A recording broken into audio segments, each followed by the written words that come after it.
sus Una nueva miembros. intervención, la del asambleísta Pavel Muñoz, de la provincia de Pichincha, por la Revolución Ciudadana. También lo propio, un saludo.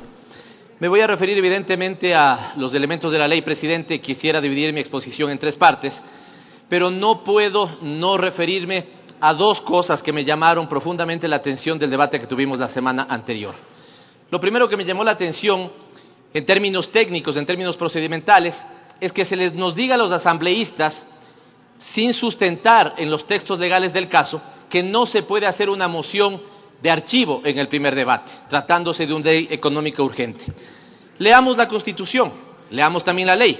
El artículo 140 de la Constitución establece que cuando hay un proyecto de ley económica urgente se acortan los plazos, pero no se cambia el procedimiento, con lo cual perfectamente cabe hacer esto un archivo, por ejemplo, en el primer debate. No solo eso, el artículo 60 de la Ley Orgánica de la Función Legislativa plantea lo propio. Por suerte se tomó votación a esa moción, no tuvimos los votos del caso, pero no nos digan, porque esto ya viene pasando de manera reiterada, presidente, no nos digan que no hay fundamento legal cuando sí hay fundamento legal. Llevan a un error a el conjunto del Pleno y eso no es adecuado, para nada adecuado. Lo otro que no quiero dejar pasar es el elemento político. Y es que evidentemente llama la atención que al menos la fuerza política que denunció fraude en las elecciones anteriores, que pidió que se recuente cerca de 1 millón de votos y después de ese recuento, incluso el candidato Moreno en ese momento tuvo más votación, ahora sean los principales apoyadores de las iniciativas del Ejecutivo. Evidentemente eso llama la atención, porque hay un trastocamiento de roles.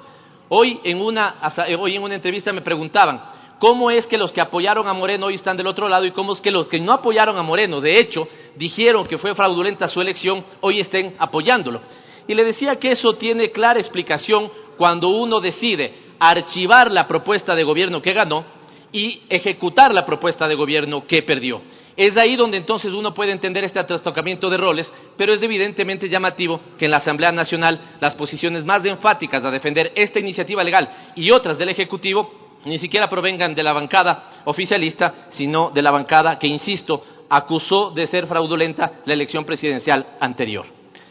Ya en materia, presidente, quisiera dividir en tres elementos mi exposición. Y el primero es señalar este proyecto de ley no de cara a lo que viene, sino de cara a lo que tuvimos. Si no nos hemos dado cuenta, en 27 meses se han presentado con 3 iniciativas de ley de carácter urgente. Esto implica que hemos tenido que discutir una iniciativa de ley económica con carácter de urgente cada 9 meses. Y esto devela dos cosas. Una, o el gobierno no tiene claro qué hacer con la economía, y yo sostengo que evidentemente la política mató a la economía, porque cuando el presidente de la República presentó un diagnóstico catastrófico sobre la realidad económica, la decisión que tomó fue hacer una consulta popular, y en ese sentido es evidente que la política mató a la economía. O dos, tienen absolutamente claro qué hacer, que creo que es la hipótesis más factible. Y ese absolutamente claro qué hacer no es el beneficio de todos los sectores económicos del país, y menos de su población, sino el beneficio de determinados sectores que están más vinculados con la dinámica especulativa financiera bancaria, y no necesariamente con la dinámica productiva, que es la que genera trabajo. El segundo elemento en este sentido es que eso devela entonces el fracaso del modelo económico del gobierno. Porque si a la tercera iniciativa de ley económica con carácter de urgente nos dicen que aquí hay elementos importantes para sostener la dolarización, por ejemplo, la pregunta es ¿por qué no lo hicieron en las dos anteriores? O hagámonos esta otra pregunta, con 3 elementos nada más. Se mató el servicio de dinero electrónico en el Banco Central para alimentar un negocio de billetera móvil en los bancos privados. ¿Lo tenemos? ¿La ciudadanía lo tiene? No lo tiene. Se revivió la figura lesiva, absolutamente lesiva de los tratados bilaterales de inversión, con sus mecanismos de arbitraje, so pretexto de tener más inversión extranjera directa en el país. ¿La tenemos? No la tenemos. O un tercer elemento, se aprobaron incentivos tributarios del no pago de 8, 10, 12, 15, 20 años a nuevas inversiones en las leyes anteriores para, digamos, poder captar una cantidad de inversión pública, de inversión privada, que iba a permitir la generación de empleo, la disminución de pobreza. ¿La tenemos? No, la tenemos. Por lo tanto, cuando presentan un tercer proyecto de ley económica urgente, devela el claro fracaso de los dos anteriores. Y esto es así porque el diagnóstico del cual parten es absolutamente equivocado. El diagnóstico ha sido austericidio, por lo tanto frenaron la inversión pública en 75%. ¿Y qué dice el sector de la construcción? Recuerda que el sector de la construcción decían, a mí me elimina la ley de plusvalía y yo me pongo boyante. Están en crisis. ¿Por qué están en crisis? Porque la inversión pública atrae inversión privada. Las dos generan empleo. Cuando uno tiene empleo, además de ser ciudadano, es cliente. Si es cliente, compra lo que producen otros y así dinamiza el aparato productivo. Lo que decidieron es frenar el aparato productivo. Por eso la economía creció el año anterior a 1,4% y las utilidades netas de la banca crecieron a 40%. Esa es la realidad de lo que estamos viviendo en este momento. Esta sería, presidente, mi primer elemento de argumento sobre lo lesivo de esta ley. Cierro con uno adicional. Las encuestas nos siguen diciendo lo siguiente, señores asambleístas y señoras asambleístas. Las 4 preocupaciones de la gente son generación de empleo, reactivación productiva, disminución de pobreza, aumento de seguridad. ¿Me pueden decir cuál de estos 404 artículos ataca esas prioridades elementales de la gente? ¿Cuál de los 404 artículos genera empleo? ¿Cuál de los 404 artículos reactiva la economía? ¿Cuál de los 404 artículos disminuye pobreza? ¿Cuál genera mayor seguridad? Que no sea la pretendida seguridad del capital sobre la inseguridad de los ciudadanos. Y este es mi primer segmento de cuestionamientos a esta ley, presidente. El segundo, y para esto me valgo de una ilustración que tienen ahí en la pantalla, yo he encontrado cerca de 25 o 30 elementos que son negativos de esta ley, por lo cual debería ser archivada, al menos de esta ley. Me voy a referir ya a algunas cosas que están señalando algunos asambleístas, lo señalaron la vez anterior, me parece que el asambleísta Larreategui. Pero eso ya estaríamos hablando de otra ley. La que en este momento está en nuestras manos debería, al menos por 30 razones, ser archivada y no ser aprobada. Pero quiero referirme a 10. 404 artículos para ser discutidos en 30 días que reforman 22 cuerpos legales es irresponsable.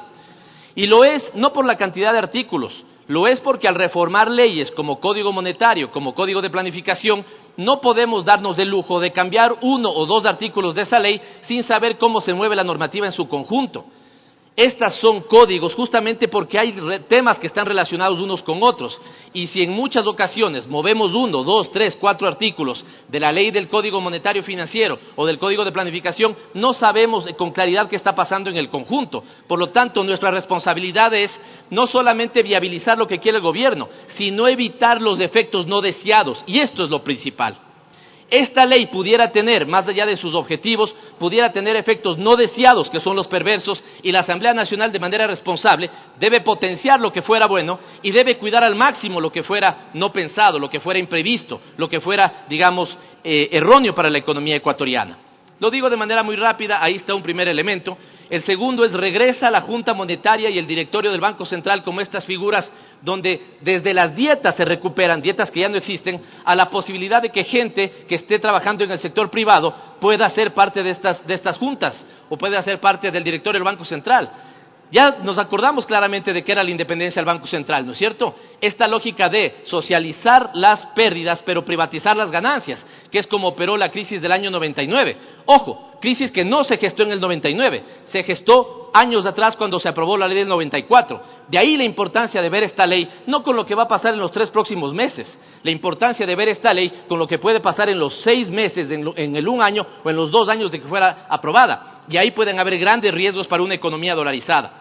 Entonces, esta lógica de que ahora se recupera a los miembros de la Junta, de una Junta Monetaria, ¿no es cierto?, también recupera el tema de las puertas revolventes o lo que se llama las puertas giratorias. La autonomía del Banco Central se quiere vulnerar, es inconstitucional. Se eliminan herramientas de política económica. ¿El Partido Social Cristiano tiene pretensión de ser gobierno en la próxima ocasión? Creo tiene pretensión de ser gobierno en la próxima ocasión. ¿Por qué cortarse las manos? Simplemente no ejecuten las políticas económicas o las herramientas que están ahí, pero no amputemos al Estado de herramientas de política económica, porque tal vez se pueden necesitar. Está bien que un gobierno no las use, pero está mal que un Estado las pierda. No se cuenta con estimación de gastos, presidente. Se nos dice absolutamente libre de huesos que hay cosas que no tienen estimación de gastos, de impacto, que podrán ser estimados en el momento que apliquemos, y esto es absolutamente complicado. Se aniquila la planificación nacional, también siendo esto inconstitucional. Se pone un techo a la inversión. Asambleístas, no estamos en Suiza. Tenemos todavía necesidades muy apremiantes en determinadas comunidades de todo el país. Por lo tanto, lo que nos están diciendo es que si llega a haber un momento en el que haya más plata, igual vamos a tener un techo de inversión. ¿Con qué lógica? Vamos a nuestros territorios, todos los que somos territoriales, y decirles que cuando haya más plata, igual el Estado va a tener un techo. Las escuelas podrán esperar. ¿A qué? A la norma fiscal que plantea el Fondo Monetario Internacional y no a las necesidades de nuestra población. Absolutamente erróneo, absolutamente antipopular. Finalmente, presidente, se me termina el tiempo. Repatriación de capitales con la sumatoria de eliminar el índice de liquidez. Aquí le voy a pedir tal vez un minuto, presidente, por la siguiente razón. La siguiente lámina, por favor. Fíjese en cuál fue el comportamiento del índice de liquidez doméstica. Es decir, una parte de los depositantes, de los depósitos que tienen los bancos, lo dejan en la economía. Ustedes pueden ver en este gráfico, que no es mío, es del economista Hugo Villacrés, que esa disposición de liquidez en la economía ecuatoriana generó crédito. Generar crédito genera producción genera empleo, empleo disminuye pobreza, aumenta los niveles de seguridad. Eliminar el coeficiente de liquidez doméstica es un grave error, Si a esto ustedes le llegan a sumar, por ejemplo, repatriación de capitales, ¿qué es lo que puede pasar? Puede pasar. Por lo tanto, nosotros deberíamos cortar los efectos no deseados. Si llegan capitales repatriados, que hay que tener mucho cuidado de qué tipo de capitales son, y ya no tengo índice de liquidez doméstica, esos pueden salir inmediatamente. Segundo, si llegan capitales repatriados y yo presto para una actividad productiva de 3 años, aquí hablan mucho de emprendimiento. ¿Cuál es lo que llaman ellos del Valle de la Muerte de los emprendimientos? 3 años. Por lo tanto, si uno le quiere prestar, debería prestar al menos para 4. Pero si le estoy planteando que esos capitales se queden solo 1 año, ¿qué va a pasar cuando los dueños de esos capitales los quieran sacar nuevamente del país? Vamos a tener un grave problema. Y por eso cierro con la lámina final. ¿Sí? La siguiente, por favor. Esto solamente el anterior, nada más un momento. Mucho se habla de que cómo se ha utilizado los recursos del IES para el manejo de la economía ecuatoriana. Fíjense, ahí está una serie de tiempo, prácticamente siempre igual, y sobre todo entre los años, alrededor del año 98, fíjense en cómo se utilizaban los recursos de la seguridad social, ¿no es cierto?, para necesidades de la economía ecuatoriana. Finalmente cierro con esto, presidente, que es bien importante. El modelo económico que está ejecutándose es el que está en esos 2 cuadros pequeños. Si uno compara los últimos 27 meses de este gobierno con los últimos 27 meses del gobierno anterior, este gobierno tuvo cerca del 40% de precio más alto del petróleo que lo que presupuestó. Eso significa que recibió recursos petroleros por más o menos $5.500 millones, 5.300 millones de dólares. ¿Saben de cuánto fue la salida de divisas en esos mismos 27 meses? De 5.300 millones de dólares aproximadamente. Lo que estamos haciendo es una economía de bypass. Me entra el capital, no lo pongo a producir y me sale el capital. Y eso se está agravando con esta ley. No nos cerremos a lo que pasa en el conjunto de América Latina. Yo quisiera rescatar de estas últimas semanas, y con esto termino, la frase de Chile. No son 30 pesos, son 30 años de utilizar políticas inadecuadas. Y el ir de manera dogmática al neoliberalismo es un error, no solamente para el Ecuador, sino para América Latina. Muchas gracias, presidente. Intervención del asambleísta Pavel Muñoz, de la provincia